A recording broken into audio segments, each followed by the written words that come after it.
Hey guys, Omni here. We finally got an official update as when we can expect some of our favorite DC shows to return to air. Unfortunately, it's going to be a little ways away. The Flash just wrapped up its season the other day. You can actually check out my reaction highlights to the season finale here on the channel if you would like. DC's Legends of Tomorrow still has about 3 episodes to go before they close out their season, and both Batwoman and Supergirl conclude their seasons with their finales this coming Sunday. And normally these shows would return in the fall, but given everything going on in the world, they are being pushed out until January 2021.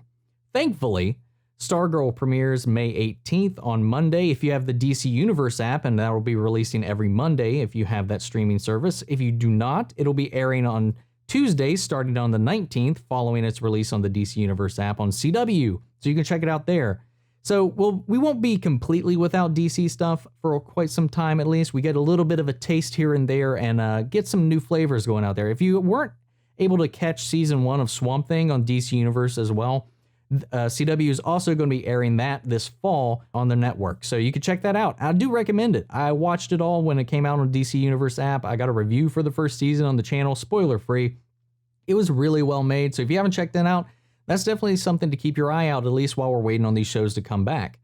Now, there are some lineup changes when we're going to be returning in January. You know, we're not going to be seeing Supergirl or Legends of Tomorrow until later into 2021. The shows that are going to be returning in 2021 in January are going to be Batwoman on Sundays, Black Lightning on Monday, and Flash on Tuesdays, keeping its time slot, but followed not by Legends of Tomorrow, but Superman and Lois will be airing its first season this coming January. They ended up bypassing the whole pilot order thing and went to straight to series order, so that's coming. You know, normally we'd also have our yearly annual crossover event, and given everything that happened with Crisis on Infinite Earths, we're still going to be getting that. It'll just be in January.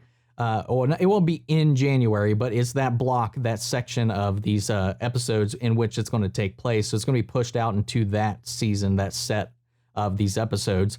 And it's going to be a little scaled down. It's only going to be a 2-hour event, but it's going to be a crossover between Superman and Lois and Batwoman, along with some cast members from the various shows. That being said, I'm really surprised that we're not seeing a crossover between Batwoman and Supergirl, given the setup of the world's finest references that they've been making in Crisis on Infinite Earths and Elseworlds before that. But you can still make an argument that they might take some direction and adapt some of the world's finest storylines, given this with Batwoman and Superman. I think that's really interesting to see what they can do with that as well. It's going to be a little more scaled down than some of the bigger events we've had here in the past couple years.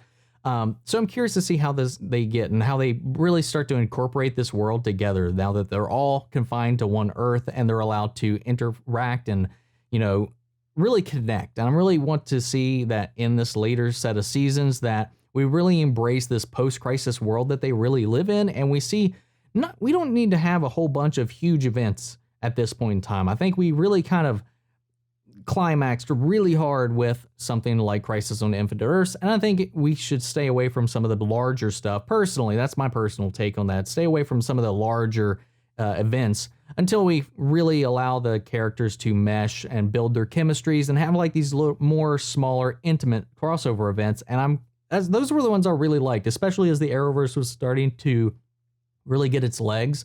Those 1 or 2 episode crossovers where you had Barry and Oliver teaming up to take out various enemies, them training each other, mentoring each other, them building their relationship before they broadened their horizons when the other shows came about and really started to expand outward. I'd really like to get us more into those kind of interactions and see some of these shows just kind of cross over here and there. I would love to see Flash cross over with Black Lightning. I would love to see some more interaction between these shows. But I think that being said, it's going to be a little while before we have a whole lot of DC stuff going on. I'm going to be covering Stargirl once that airs. I'm still trying to figure out if I'm going to be doing episode reviews like I do for some of the shows that are not The Flash, which I do live reaction highlights for. But I might do that. It seems like a really bombastic show. I'm really excited to check it out. There's going to be a lot of DC nuggets in there, especially since Jeff Johns is behind some of this. So it's really interesting to see how that's all going to go about. And of course, I've already covered Swamp Thing, so you can check out my review for that, but I do recommend it. If you haven't watched it, if you don't have the DC Universe app, check that out when it airs this fall. But that's my thoughts on all of this news. What do you guys think? Let me know down in the comments below so we can carry on the conversation after the video. But thank you all for tuning in. I will catch you guys in the next video. Take care, everybody.